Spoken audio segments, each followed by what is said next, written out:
I'd like to ask something which is for most linguists an age-old question. Are children really better language learners than adults?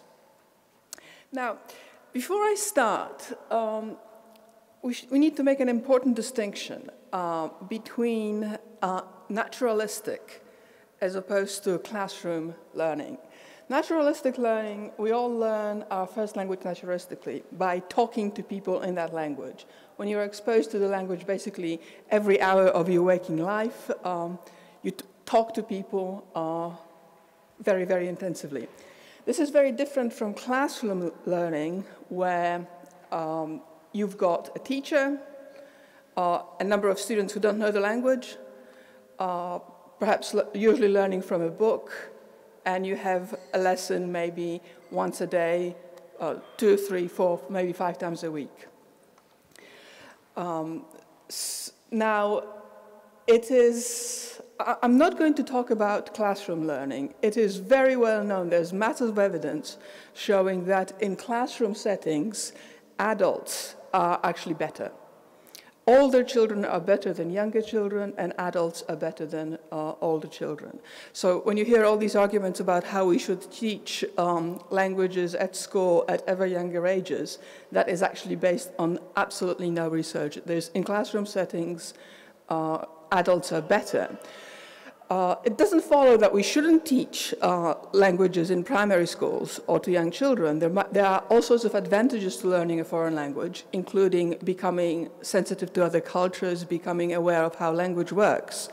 But if you're just interested in how quickly somebody will learn English or German or Chinese as a foreign language, then earlier is not better. But let's look at the other situation, namely naturalistic learning. And the conventional wisdom is that in this situation, children are much better than adults. And what I'd like to do in this talk is ask, is this really the case? And if so, why is it the case? Okay? Now, just to start you thinking about this, there are some problems with the conventional view. So first of all, usually when the view comes from the observation that when immigrants come to a country, after a few months or a few years, the children speak the language well, whereas the adults might not have learned very much. But this doesn't really answer the question whether children are better language learners than adults than not, simply because children typically have much more opportunities to learn the language. So in a typical immigrant situation, I just moved to Germany a couple of weeks ago, and our movers were Romanian. So there was this Romanian lawyer, and he complained about not knowing English well. In Romania, he was a lawyer. In England, he's working as a mover because he doesn't know English well enough to be a lawyer. He's now brought his daughter to England, and she's only been here for 6 months, and she already speaks English reasonably well. And she says, well, children just learn so much faster, don't they? Well, if you think about it, he had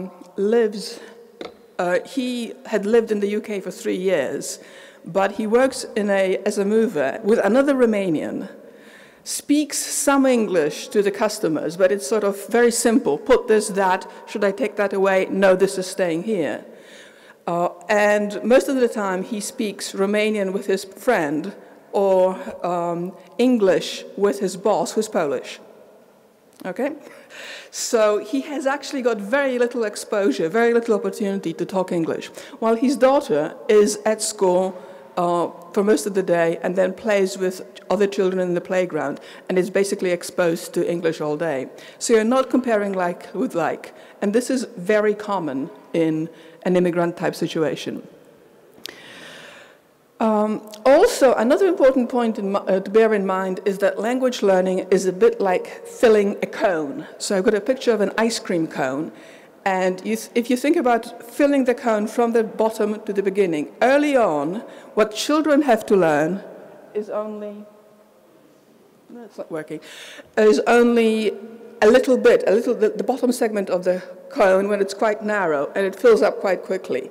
The older learners have also learned to more complex vocabulary, more vocabulary and more complex syntax. So they've got a lot more to learn.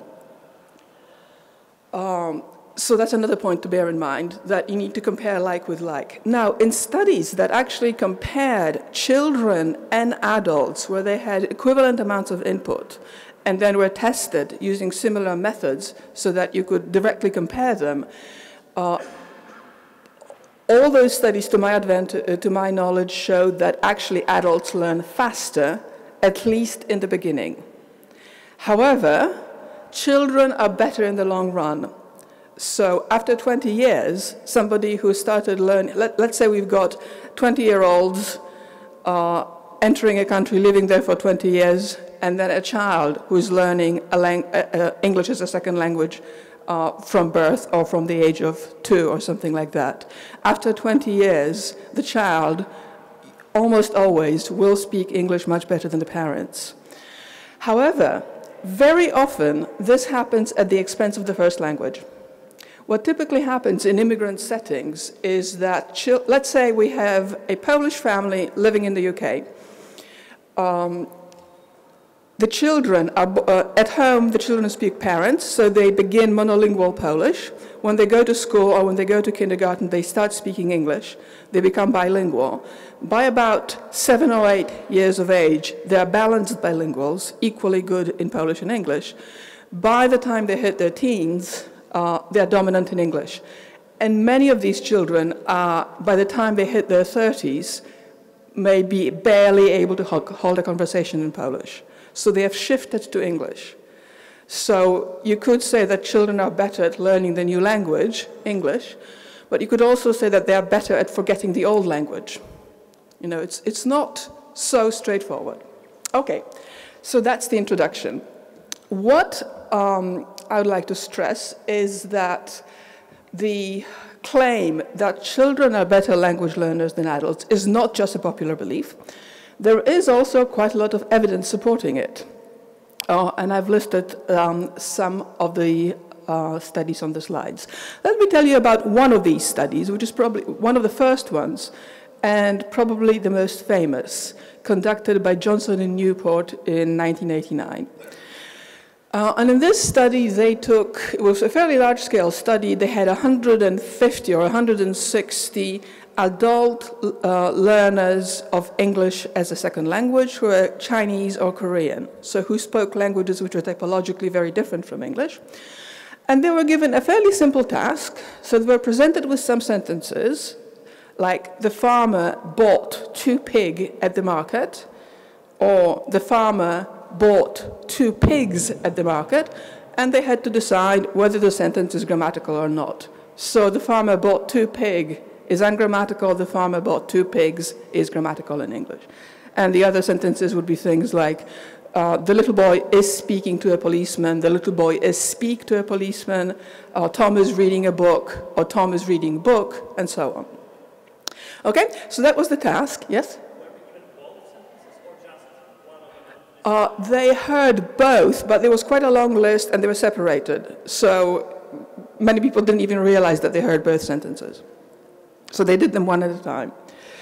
Okay, so these are the results of the study. Let me walk you through this. So on the scatter plot on the left, you have, probably can see it. If I go away, you won't be able to hear me, will you? Is this okay? Yeah, okay. So right here, you've got age of arrival on the bottom axis. And at the vertical axis, on the y-axis, we've got the score on the test. And on the x-axis, we've got ages of arrival from 2 to 16. And if you look at the dots, there's a very clear relationship with age, so that younger immigrants, people who arrived at the age of 2 or 3, only people who arrived at between 2 and 4 score within the native range. And after that, there's quite rapid deterioration. And in fact, the correlation in the age group from 3 to 15 between age of arrival and proficiency in English was 0.87, which is about as high as you get in the social sciences. On the right-hand side, they found that there was a relationship up to about 15, 16. For older arrivals, there was no relationship. They were kind of all over the place. However, and here comes the interesting part, the adult native speakers of English, the little green arrow shows you the range of scores. So a very narrow range, and they are all, is there another? Ah, of course there are. Okay. Thank you, that's much better. Okay, so very narrow range, the green arrow, and all at the very top. The red arrow, and it actually leaves the diagram, sort of points towards this, the floor, is the second language learners, the adult arrivals range of scores. So vast individual differences, and also notice that there's no overlap between the two ranges. So that's the Johnson and Newport study. That seemed to provide very convincing evidence. What's also interesting is that there was no significant correlation between length of residence and proficiency in English. So once you started looking at people who have lived in the country for more than 10 years, it didn't matter how long they had lived. What mattered was when they arrived. So that seemed to provide very strong evidence for age of acquisition effects, which Johnson and Newport interpreted in biological terms, that there is a biological capacity for language learning which switches off at about age 16. Now, this interpretation is has been challenged by many people, but the important point to note at this point is that this study has been conducted with variations by lots of different researchers. The more recent replications were not quite as dramatic. In more recent studies, particularly those that used speakers of a European language, there was some overlap between native and non-native speakers, but a clear difference. Okay? So the research seems to support the popular view that children are better language learners. However, there are some problems with this research. First of all, as I already mentioned, it tends to look at the bilinguals only in the second language.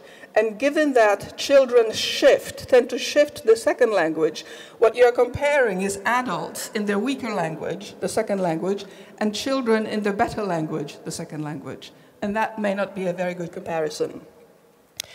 Also, this research focuses on structure known to be difficult for adult learners. And it's explicitly acknowledged. People said, we picked this, and that structure because we know that it's difficult for adult learners of English, or because it's difficult for adult learners of English with this national background. So it's kind of, if you pick structures that you know are difficult for a particular group, and then you find that they are difficult for that group, that's not that surprising. And a third problem with this research is that nearly all of those studies use highly educated participants, people with a university education, often graduate students or lecturers at universities. Does that make a difference? Well, it does. It does matter, and here is one study, which is currently under review, which suggests that it does. In this study, we tested native and non-native speakers, and the native speakers are red, the non-native speakers are green. And we had two groups of speakers, highly educated participants, who were postgraduate students, MA or PhD students, and less educated participants who were people who had never been to university and basically as little education as we could find, usually about 12 years of schooling. And if you look at the results, the pattern is very interesting. So the highly educated native speakers perform very well, but the other three groups do not. And so if you only look at the educated speakers, educated natives and educated non-natives, you get a difference. But if you add less educated participants into the picture, sorry, the error bars went missing in the diagram, but anyway, the difference is highly significant. The difference between the highly educated natives and all the other three groups, none of the other differences are significant. So there's something funny going on here. Okay, so does education matter? Yes. We need to look, when we're doing this kind of research, we need to look at a more representative sample of the population. Okay, so let me tell you about a current project, which part of which is finished, part of it which is still ongoing, which looked at individual differences in three areas of linguistic knowledge: grammar, vocabulary, and collocations. I'll explain what I mean by collocations in a moment.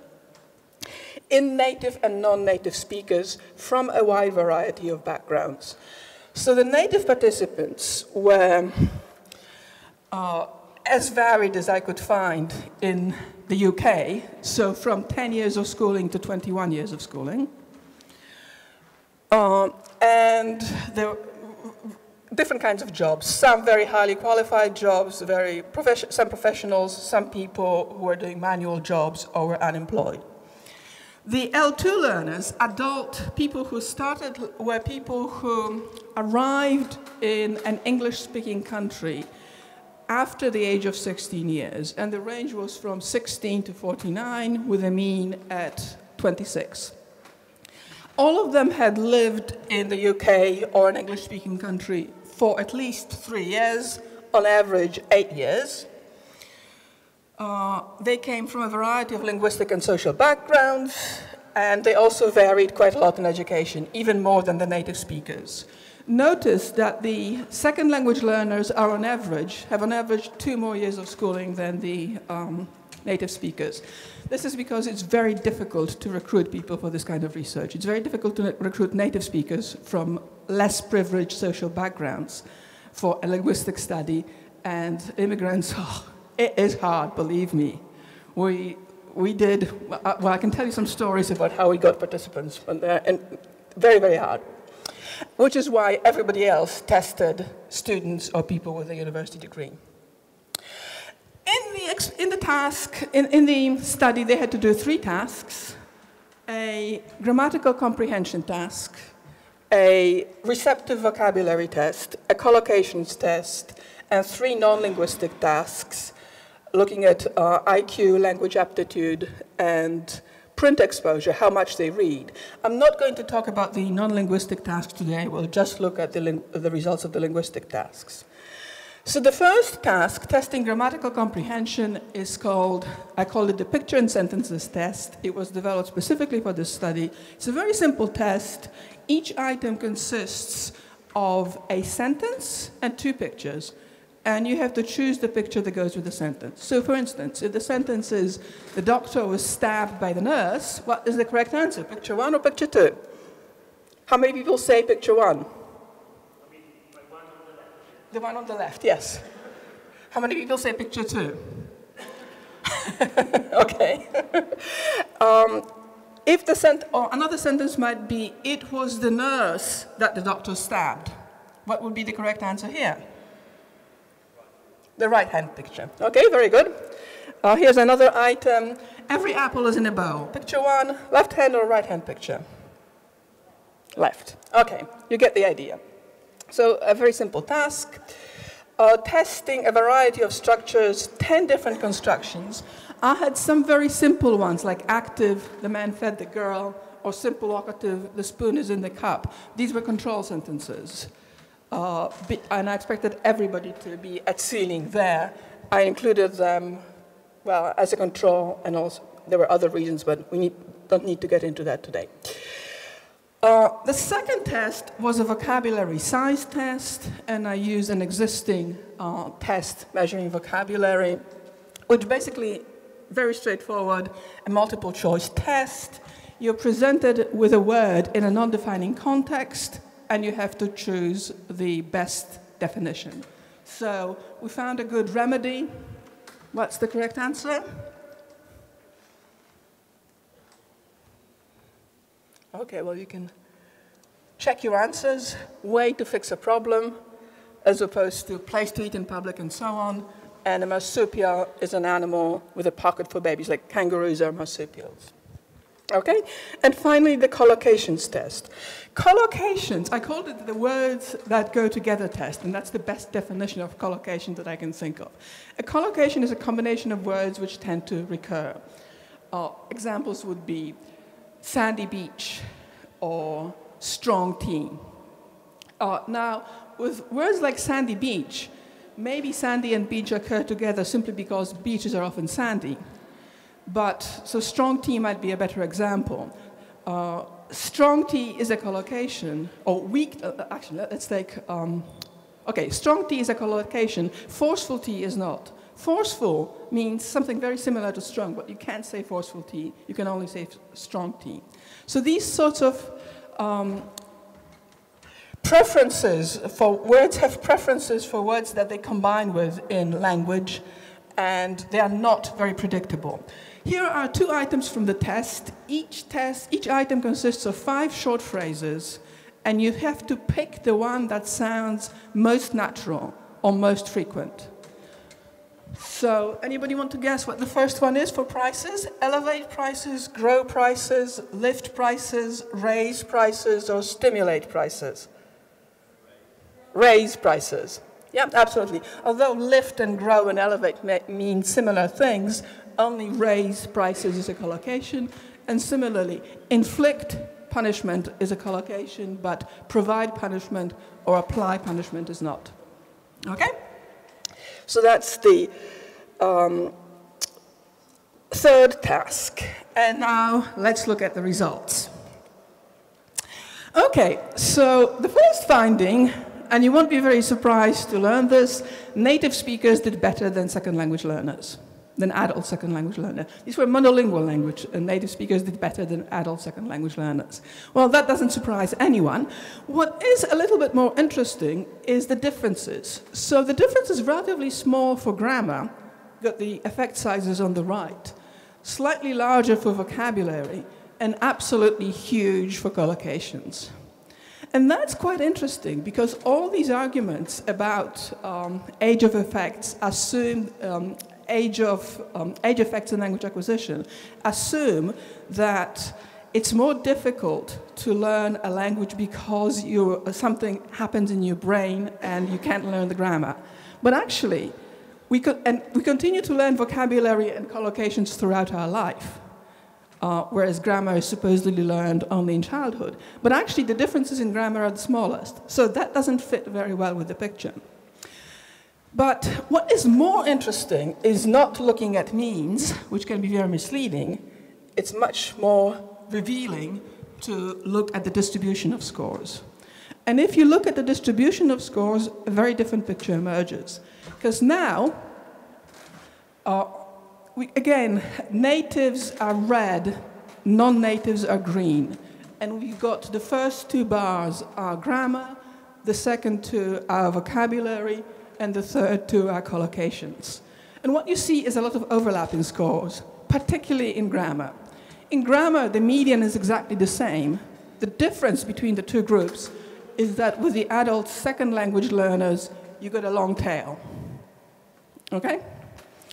For vocabulary and collocations, there is less overlap. But even here, for grammar, actually, 75% of the second language respondents scored within the native speaker range, and 51% were actually above the native speaker mean. For vocabulary, 94% scored within the native speaker range, and 28% were above the native speaker mean. And for collocations, the corresponding figures were 69% and 6%. So we've got a lot of overlap between the groups. Sorry, did you want to say something? How to interpret it? Okay, so the horizontal, it's a box and whisker plot. The horizontal bar in the middle is the median, and the box, the red or green box, is the middle 50%. So the bottom of the box is the 25th percentile, the top of the box is the 75th percentiles, and the lines, the whiskers, 1.5 of the interquartile range. So anything that's above, outside of the whiskers, like this person here, is an outlier. So we've got one outlier for grammar and vocabulary. Apart from that, you get a pretty normal distribution. Okay? Right. Okay, so that was quite surprising. I was very pleased. That's kind of what I expected, but it was nice. It's nice to have your expectations confirmed. And obviously, this is very different from the results that I told you about from the earlier studies, which found massive differences between adult second language learners and native speakers. So why do we get these differences between the studies? Well, there are two main reasons. As I said, virtually all earlier research used only highly educated participants, whereas I had a more representative sample. That's one reason. And another reason is the structure tested and the method used for testing. So let's look at these one by one. First of all, the social backgrounds of the participants. Since I had participants from a variety of social backgrounds, I could extract the more educated ones, so people who have had at least some university education, and look at only those. So this slide shows you participants with at least 14 years of education. Now, just look at this, and I'll show you the full sample, and look what happens to the red boxes when I change between the two. Okay, this is the highly educated ones, this is the whole sample. Basically, when you just look at the more educated ones, particularly for grammar, the scores are squashed at the very top. They are beginning to look more like Johnson and Newport. Not quite, but more similar. So it's at least partially the fact that of the group that you're looking at. That's part of the story, but there is a more important difference. And this is what I call the difference between what I call decorative as opposed to functional grammar. Now, in the study by Newport and Johnson and all the other ones that followed it, the task was a grammaticality judgment task. And you had to decide whether the farmer bought 2 pigs at a market is grammatical or not. Well, no, it's not. You should say 2 pigs. However, the plural inflection on pig is completely redundant. We know that there's more than 1 pig because of the numeral 2. So this is what I call decorative morphology. It's there in the language. It's required to make the sentence grammatical, but it doesn't really add very much to the message. As opposed to functional morphology, something like the difference between the boy was kissed by the girl and the girl was kissed by the boy. Those sentences mean different things. You could test the plural. The plural can be functional. If you had a task where you show me pigs or show me a pig, then you could choose one or the other. But for most of the structures that they tested, you can only actually test people using this acceptability judgment task, because if you have a sentence like, I bought a book, as opposed to I bought book, you can't, this is not a meaningful difference. It's only a grammatical difference, okay? So there's a different testing method and a different, on the whole, a different part of grammar that is being tested. And it seems that the age effect that everybody is talking about are overwhelmingly for decorative grammar as opposed to functional grammar, which is not terribly useful. And the reason for that is that I think adults tend to focus on the message. Children focus a lot more on how to say it because they want to fit in. They want to be like their parents when they are small, and later they want to be like their peers. Now, how much time have I got? 10 more minutes. Okay. So the next question to ask is, why do we get these differences? Okay, there are age differences, age effects in language acquisition research. Why? And various people have proposed various explanations. One possibility is that children are better learners in general than adults. This is what I often get from students. Children are like sponges, they soak everything up. It's actually not true. Yes, they do soak up, they do have to learn a lot, but actually if you try to teach an adult something or a child something, it's much easier to teach an adult than a child. They will learn much more quickly, whether it's mathematics, chess, computer programming, or even violin playing. Maybe if you want to become a virtuoso player, you have to start early, but if you've had 100 hours of practice, I bet you that the adult will do better than the child, okay? So diminished learning capacity definitely doesn't explain it, because in just about every type of learning, adults are actually better than children, or in most types of learning. Another popular, so I'll just say no. Another popular explanation is access to universal grammar.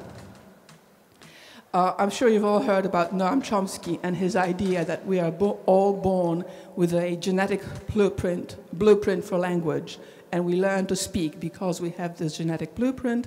And some people have suggested that as we mature, we lose access to grammar, and that's why people who it's more difficult to learn a second language as an adult. Well, actually, as I've just argued, it's more difficult to learn certain aspects of a second language as an adult, but not second language in general. So I wouldn't. And there are all sorts of reasons for not believing in universal grammar. If anybody is interested, I can tell you more about this during the discussion, and I've also got a paper about it, which is, by the way, called "What Exactly is Universal Grammar, and Has Anyone Seen It?" Because one of the problems with the hypothesis is that nobody agrees on what is in universal grammar.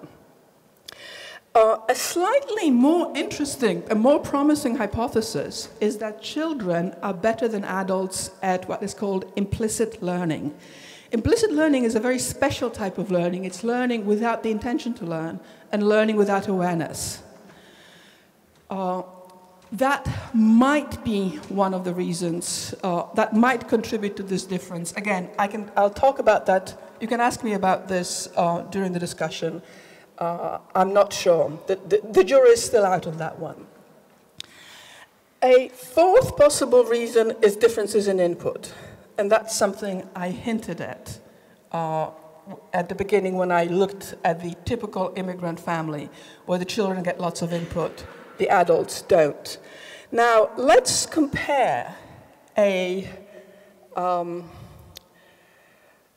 people who are learning a foreign language as opposed to a second language. In other words, people who are learning a language in the country in which they live. So Poles learning English in Poland, as opposed to Poles learning English when they live in the UK, when you learned at school in an institutional setting. Okay, children, let's assume for the sake of argument that children start learning language at the age of 1. We know they actually start learning. We actually know there's very good evidence that language learning begins in the womb. But for the sake of argument, let's assume that it starts at age 1, when this is typically when children start to produce their first words, and that it ends at age 5. Again, that's not true. We know that language acquisition goes well into the teens, but by the time children are 5, they are pretty fluent speakers of the language. So for the sake of argument, let's say that you learn your first language between the age of 1 and 5. Children are exposed to language virtually every hour of their waking life. They're either talking to someone, or they hear their parents talking, or they're watching television, or all sorts of things. But for the sake of argument, let's assume that they're exposed to language just for 8 hours. Again, it's almost certainly an underestimate, but let's say 8 hours. So 4 years times 365 days times 8 hours gives you 11,680 hours. Okay, that's quite a lot, or is it? Now compare this with instructed learners, people who learn, say, English as a Polish language in Poland. Let's say you're on a reasonably intensive language class and you get 5 hours a week. And let's assume that you're quite a conscientious learner, so for every lesson, you also spend an hour doing your homework. So you're getting 10 hours a week. An average school year is something like 30 teaching weeks, which gives you 300 hours a year. This means that to get the same exposure that a 5-year-old monolingual English-speaking child gets, you would have to study English for 39 years. Most of us don't do it quite that long, right? So there is a massive difference in the amount of input that foreign language learners get and children get. So if you look at that, actually, I would say adults do pretty well at learning language. I mentioned, I'm now running a study which directly compares functional and decorative grammar in Poles living in Poland. And basically, they are almost as good as native speakers on the grammatical comprehension task. They do struggle with the grammaticality judgment task. But given that they've had maybe 1,000 hours of instruction altogether, they are doing amazingly well. Okay, a second difference is in the quality of the input. Children effectively get one-on-one tuition from their parents, whereas instructed learners and immigrants are exposed to a lot of deviant input. If you're learning in a classroom, then you might hear some good English from your teacher, or maybe not, depending on how well how good your teacher's English is. But you're also exposed to 20 or 30 classmates who don't speak English very well. And that is actually the majority of your input. Similarly for immigrants, they very often end up talking to other people who don't know the language very well. And obviously that has an effect on their language. Okay. The other point that I'd like to look at in a little bit more detail, that's the final point, the other difference that I find really interesting is motivation. So input definitely makes a difference. Another thing that definitely makes a difference that I haven't yet mentioned is first language interference, or transfer from the first language. Actually, one of the reasons that adults are better than children in some respects when learning a language is because some of the things are similar in their native language, so they don't have to learn them, or they can learn them faster. So knowing a language makes learning some things easier, but it makes learning other things more difficult, where there are dissimilarities between the language, and you have to unlearn something that you have learned earlier. So there is massive evidence that that also makes a difference. And obviously, in adults who have spoken the first language for 20 years or 30 years, the effects are much stronger than in children who might have spoken the first language for 5 years. But the final difference, which I find is perhaps the most interesting, is in motivation. And when I say motivation, I mean motivation in the broadest sense. So including things like identification with the target language community. Now, motivation is a strong predictor of attainment in classroom settings. It does not seem to predict attainment in immigrant settings. And this may have something to do with the way that motivation is measured. When you look at motivation, there are basically 3 aspects to it. There is what people say your motivation is, what people believe their motivation is, and what their motivation actually is. And these may be very, very different things. So studies of motivation typically use explicit measures. And people tend to give answers that are socially desirable. So if you're asked a question like, how important is it for you to be able to communicate with native speakers of English? Well, nobody's going to say, no, it's not important to me, right? That would be, nobody's ever going to say it. Oh, how strongly do you identify with the second language community? Okay, I lived in the UK for 20 years. Do I identify with the community? Yes and no. I don't consider myself British. I am Polish. I do have some link with Britain, but if you ask me what do I consider myself as European, it's not one or the other. I don't think that is a very relevant measure, really. So it doesn't quite hit the nail on the head. However, there's an important difference in what drives children as opposed to adults. And the crucial terms there are affiliative motivation as opposed to instrumental motivation. Adults are focused on getting the message across. Children are more interested in fitting in being like their peers or being like their mates. There's some very interesting research in social psychology on a phenomenon known as over-imitation. I'm running out of time. How much have I got? 2 more minutes. Well, do you want to see a cute video link, if it works? Children, over-imitation is copying causally irrelevant aspects of an action. So aspects which are not relevant to accomplishing the goal. And if I can get, if I can get the thing to, oh yeah, it is working. Okay. It doesn't matter. So let's just start from the beginning. No, we don't, there is no sound, don't worry. Or there's very little sound, that's not important.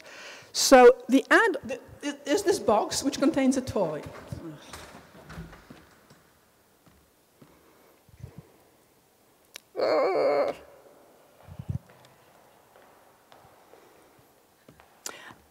Okay. No, forget it. Sure. Yeah, I can figure it out. But you need to start. Okay, so there's a box that contains a toy. And the adult opens the box, but does it in a very roundabout way. So taps at the top, then pulls out the thing at the bottom, then does this. And then eventually, he opens the box and takes the toy out. But the box is transparent, and it's perfectly obvious that these actions have nothing to do. Now he leaves the room, and look what the child is doing. Copying all the actions. Now, what's interesting is if you just give a child the box without demonstrating the action, they will simply open it and take out the toy. So they can figure it out. But if the adult demonstrated this very complicated way of doing it, then there must be a reason, and therefore I better copy it. So this is known as over-imitation. And this is precisely what happens in language. In decorative grammar, you're imitating aspects of the language which are not really relevant for getting the message across, which don't do very much. Okay. So, just to conclude, are children better language learners or not? Well, I've just given you a very long answer to that question. The outcome of second language learners is better in children, but it doesn't really follow that they are better learners because of that, because there are also huge differences in the quantity and quality of input, in the amount of interference from the L1, from the first language, and in motivation. So, to give you an even briefer answer, I can answer the question in one word. It will be a German word, a very nice German word, which means sort of yes and no. Jein.